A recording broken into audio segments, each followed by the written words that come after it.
చంద్రబాబు నాయుడు గారికి గట్టిగా హితవు పలుకుతా ఉన్నా. మీరు చేస్తా ఉన్నది చాలా అంటే చాలా దౌర్భాగ్యమైన పని. తప్పుడు పునాదులకు మీరు వేస్తా ఉన్నారు, తప్పుడు పునాదులు వేస్తా ఉన్నారు. ఇది రేపొద్దున వృక్షం అవుతుంది. మీరు చేసే ప్రతి పని మీకు చుట్టుకుంటుంది.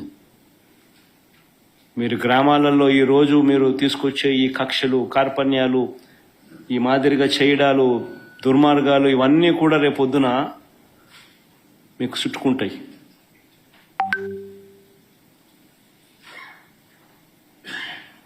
ముఖ్యమంత్రిగా ఉన్నావు, నీ జీవితానికి బహుశా ఇది ఆఖరి ఎలక్షన్ కావచ్చు.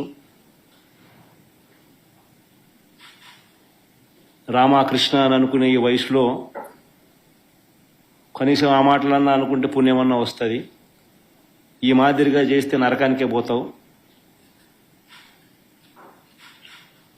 ఇప్పటికైనా మార్పు తెచ్చుకో చంద్రబాబు అని హితవు పలుకుతా ఉన్నా.